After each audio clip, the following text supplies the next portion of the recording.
जय हिंद दोस्तों, स्वागत है आप सभी का हमारे अपने यूट्यूब चैनल इंजीनियर सत्या में। आज हम देखेंगे एस्टिमेटिंग एंड कॉस्टिंग के 150 सीरीज का लेक्चर नंबर 1। तो चलिए शुरू करते हैं। पहला क्वेश्चन, ये क्वेश्चन प्रीवियस ईयर आए हुए क्वेश्चंस हैं, तो चलिए देखते हैं। पहला क्वेश्चन कह रहा है the rate of payment is made for 100 cubic metre या per percentage cubic metre in case of. तो यानी कि जो 100 क्यूबिक मीटर पेमेंट किया जाता है वो किस केस में किया जाता है। तो पहला दे रखा है अर्थवर्क इन एक्सकवेशन केस में किया जाता है, तो इसमें किया जाता है। रॉक कटिंग में किया जाता है, इसमें भी किया जाता है। Excavation in trenches for foundation, इसमें भी किया जाता है। तो तीनों में इसका जो है पेमेंट किया जाता है 100 क्यूबिक मीटर या परसेंटेज क्यूबिक मीटर में। तो इसका जो ऑप्शन है वो हो जाएगा option number D. Right answer is option number D, all of the above. अगला क्वेश्चन देखेंगे। क्वेश्चन नंबर 2 कह रहा है the rate of an item of work depend on. तो जो रेट ऑफ किसी कार्य का रेट ऑफ है वो किस पर डिपेंड करता है। किसी कार्य का जो रेट है वो किस पर डिपेंड करता है। ऑप्शन ए दे रखा है स्पेसिफिकेशन ऑफ वर्क, इस पर डिपेंड करता है। ऑप्शन बी दे रखा है स्पेसिफिकेशन ऑफ मटेरियल, इस पर भी डिपेंड करता है। ऑप्शन सी दे रखा है प्रोपोर्शन ऑफ मोटार, तो इस पर भी डिपेंड करता है। या ऑप्शन डी दे रखा है ऑल ऑफ दी एबव, इस पर भी। तो इसका जो राइट आंसर है ऑप्शन डी हो जाएगा, ऑल ऑफ दी एबव, यानी इन सभी पर डिपेंड करता है। नेक्स्ट क्वेश्चन है, क्वेश्चन नंबर 3 कह रहा है the main factor to be considered while preparing a detailed estimate is. जब हम डिटेल्ड एस्टिमेट तैयार करते हैं तो उसके लिए जो मेन फैक्टर है वो क्या क्या होते हैं। तो पहला ऑप्शन दे रखा है क्वांटिटी ऑफ मटेरियल, ये बात सही है। ऑप्शन बी है अवेलेबिलिटी ऑफ मटेरियल, ये भी बात सही है कि जो मटेरियल है वो कहाँ पर कितनी आसानी से उपलब्ध हो रहा है। ऑप्शन सी कह रहा है ट्रांसपोर्टेशन ऑफ मटेरियल, यानी कि जो मटेरियल है उसका ट्रांसपोर्टेशन का खर्चा वगैरह कितना हो रहा है, कितनी दूर से हमारा मटेरियल आ रहा है। तो ये भी हमारे डिटेल एस्टिमेट जब तैयार करते हैं उस पर प्रभाव डालता है। तो ये भी ऑप्शन सही हो जाएगा। तो इसका जो राइट आंसर है वो option number D is right answer हो जाएगा। सभी जो फैक्टर है वो डिटेल एस्टिमेट तैयार करते समय लिए जाते हैं या डिटेल एस्टिमेट को प्रभावित करते हैं। क्वेश्चन नंबर 4 कह रहा है pick up the correct statement from the following. Correct statement choose करना है।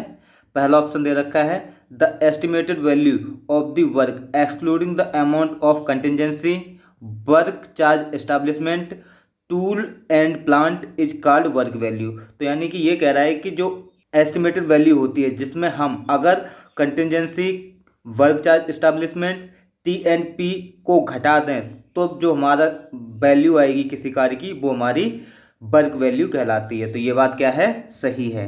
ऑप्शन बी कह रहा है the actual expenditure involved to complete a work including incidental establishment travelling charge is called actual cost. तो option B कह रहा है कि जो किसी कार्य को करने के लिए जो हमको खर्चा होता है, इस्टेब्लिशमेंट का खर्चा होता है, ट्रैवलिंग चार्ज लगते हैं, इन सभी को अगर हम इंक्लूड कर लें तो वो हमारी एक्चुअल कॉस्ट कहलाती है। तो ये बात क्या है, सही हो जाएगी। ये बात क्या है, राइट आंसर हो जाएगा। ऑप्शन सी कह रहा है the formal acceptance by the administrative department for incurring an expenditure on the work is called administrative approval. तो यानी कि किसी भी एडमिनिस्ट्रेटिव डिपार्टमेंट यानी कि प्रशासनिक या सरकार द्वारा किसी भी कार्य का सरकार से अप्रूवल लेना या अप्रूवल लेना क्या कहलाता है, हमारा एडमिनिस्ट्रेटिव अप्रूवल कहलाता है, यानी प्रशासनिक अप्रूवल कहलाता है। तो ये बात सही है। तो इसका जो राइट आंसर है वो हो जाएगा option D, all of the above, यानी सभी ऑप्शन क्या हैं, राइट है हमारे। तो right answer is option D, all of the above. अगला क्वेश्चन कह रहा है brick wall are measured in square metre if the thickness of wall is.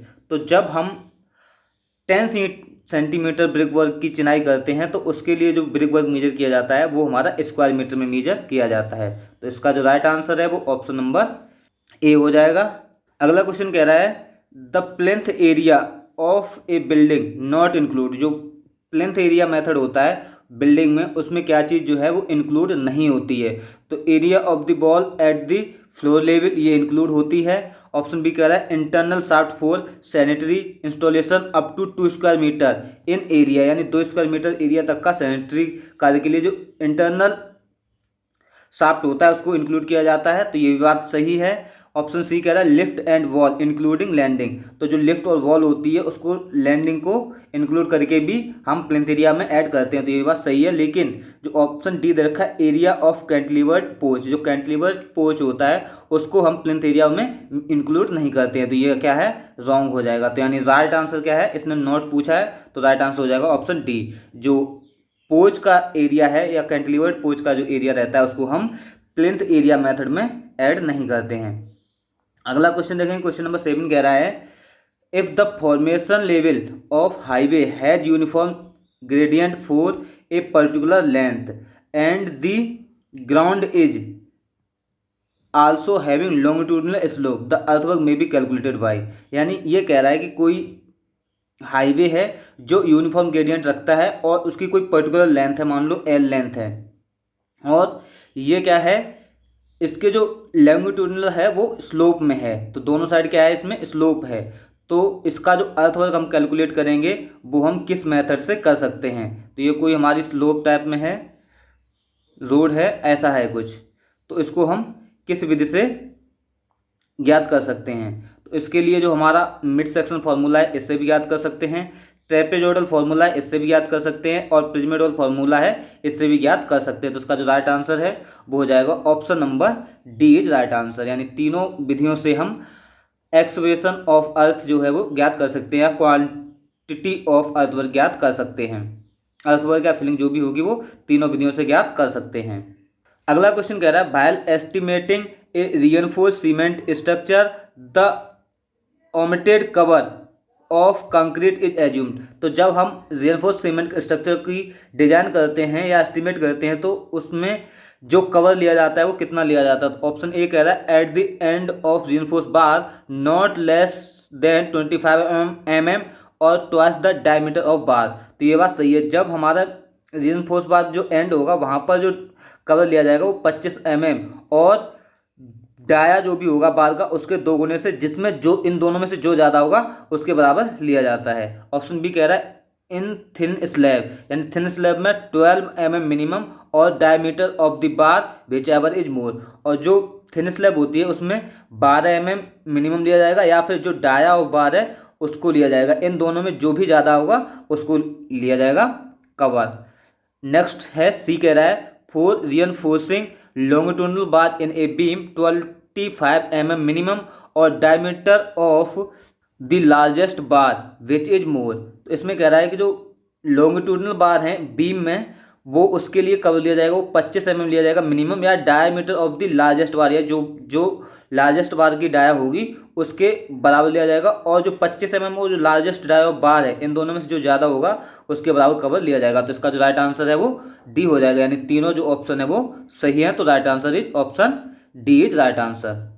Question number 9 कह रहा है a cement concrete road is 1000 metre long, 8 metre wide and 15 centimetre thick over a subbase of 10 centimetre thick gravel the box cutting in road crust edge. तो box cutting निकालेंगे वो निकलेगी हमारी, पहले निकालेंगे हम इसका ओरिजिनल वॉल्यूम, जो ओरिजिनल वॉल्यूम आएगा वो आ जाएगा हमारा कितना 2000 क्यूबिक मीटर, और उसमें जो कट ऑफ वॉल्यूम होता है वो होता है हमारा ओरिजिनल वॉल्यूम अपॉन 4, तो आ जाएगा 500। तो box cutting in road crust आएगा वो आ जाएगा हमारा 2000 - 500 इक्वल टू 1500 क्यूबिक मीटर। तो इसका जो राइट आंसर है वो हो जाएगा option number C 1500 metre cube. Option C is right answer. Next question देखेंगे, वो कह रहा है while estimating the quantities for the construction of building the correct metric unit is. तो जब हम किसी बिल्डिंग की एस्टिमेटिंग करते हैं तो उसके लिए जो करेक्ट मीट्रिक यूनिट है वो क्या है। तो पहला ऑप्शन दे रखा है मीटर फॉर लेंथ, यानी कि जो लेंथ मेजर करेंगे वो मीटर में करेंगे, तो ये हमारी मीट्रिक यूनिट है, ये ऑप्शन सही है। ऑप्शन बी कह रहा है क्यूबिक मीटर फॉर एरिया, तो एरिया के लिए स्क्वायर मीटर यूज किया जाता है, तो ये ऑप्शन क्या हो जाएगा, गलत हो जाएगा। और स्क्वायर मीटर फॉर वॉल्यूम, तो ये भी गलत हो जाएगा, जो वॉल्यूम है उसके लिए मीटर क्यू यूज किया जाता है।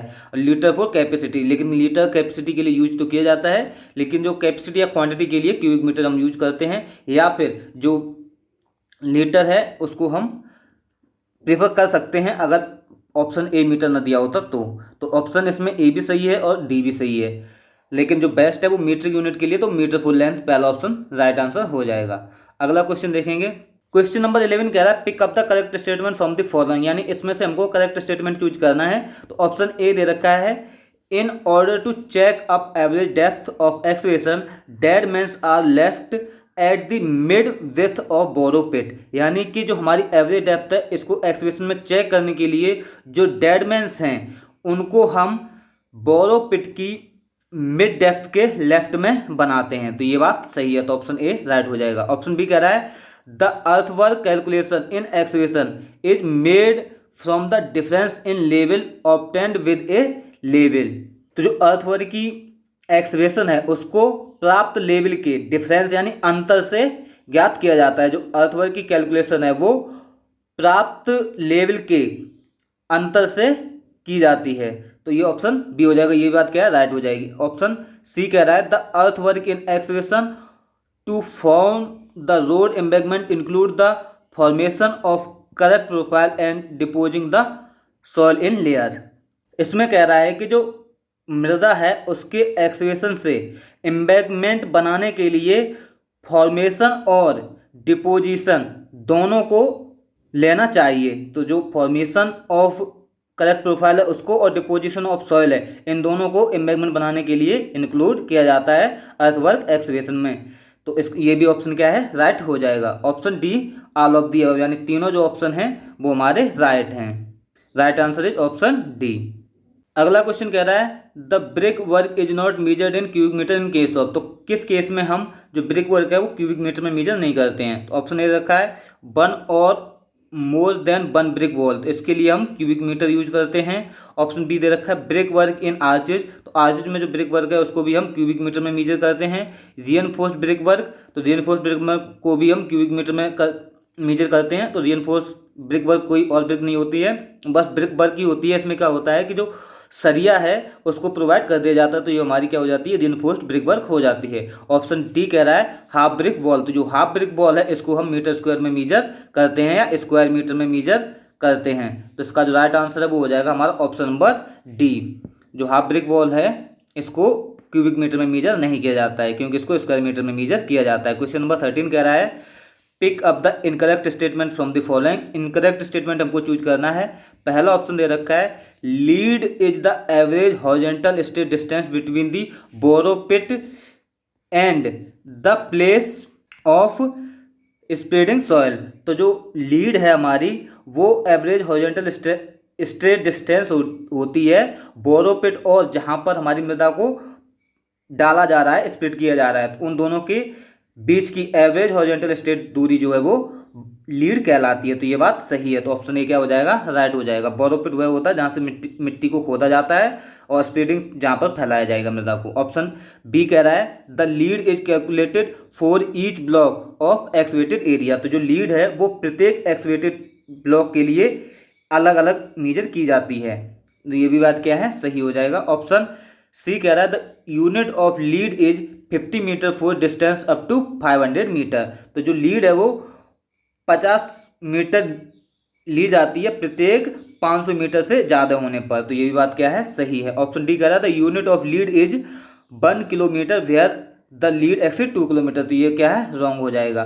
जो ऑप्शन डी है वो कह रहा है कि 2 किलोमीटर के लिए जो लीड ली जाती है वो 1 किलोमीटर ली जाती है। तो ये ऑप्शन गलत हो जाएगा। तो इसमें इनकरेक्ट ऑप्शन जो है वो ऑप्शन नंबर डी हो जाएगा। नेक्स्ट क्वेश्चन देखेंगे। क्वेश्चन नंबर 14 कह रहा है the assumption on which the trapezoidal formula for volume is based is. तो जो हमारा ट्रेपेजॉइडल फार्मूला है वो किस पर बेस्ड है। तो ऑप्शन ए कह रहा है the end section are parallel plane. तो ये बात सही है, जो एंड सेक्शन है वो पैरेलल प्लेन होना चाहिए। ऑप्शन बी कह रहा है the mid area of pyramid is half the average of the end. तो जो मिड एरिया है वो पिरामिड के हाफ के एवरेज एरिया के बराबर होता है। तो ये बात क्या है सही है। ऑप्शन सी कह रहा है the volume of the prismoidal is over estimated and hence a prismoidal correction is applied. तो जो वॉल्यूम ऑफ प्रिज्माडॉयल है वो ओवर एस्टिमेट होता है, इसलिए हम प्रिज्माडॉयल करेक्शन यूज करते हैं या अप्लाइड करते हैं। तो ऑप्शन इसका जो है वो राइट आंसर हो जाएगा डी, क्योंकि सभी ऑप्शन क्या हैं सही हैं। क्वेश्चन नंबर 15 कह रहा है in the mid section formula. Mid section formula में क्या होता है, ऊपर ट्रेपेजॉइडल था, ये मिड सेक्शन है। तो मिड सेक्शन क्या होता है the mean depth is the average of depth of the consecutive section, यानी कि जो मीन डेप्थ है वो दो डेप्थ की क्या होती है, मीन होती है। तो ये बात क्या है, सही है, या एवरेज होती है। जो M1 एक की डेप्थ मान लो D1 है और एक की डेप्थ D2 है, तो इनका जो एवरेज होगा वो हमारी क्या होगी, मीन डेप्थ होगी। ऑप्शन बी कह रहा है, तो ये बात सही है। तो ऑप्शन बी कह रहा है the area of mid section is calculated by using mean depth. तो जो एरिया है वो हम ज्ञात करते हैं मीन डेप्थ को यूज करके। जो एरिया निकलेगा वो B इंटू DM होता है, area equal to B into DM। तो यानी जो मीन डेप्थ निकाली है उसको यूज करके हम क्या निकालते हैं, एरिया निकालते हैं। ऑप्शन सी कह रहा है the volume of the earth work is calculated by multiplying the mid section area by the distance between the two original section. तो जो वॉल्यूम निकालते हैं वो हम, जो हमारा मिड सेक्शन एरिया आया उसको जो दो सेक्शन के बीच की दूरी है उसको उसके साथ मल्टीप्लाई करके हम वॉल्यूम ज्ञात कर लेते हैं। तो ये बात सही है कि जो हमारा वॉल्यूम निकलेगा वो क्या होता है, एरिया इंटू लेंथ। तो ये बात ऑप्शन सी भी सही है। तो इसका जो राइट आंसर है वो हो जाएगा हमारा option number D, right answer हो जाएगा। इसी के साथ आज का वीडियो हमारा यहीं पर समाप्त होता है। Thanks for continuously watching this lecture. Please like and share maximum. मिलते हैं अगले वीडियो में, तब तक के लिए जय हिंद।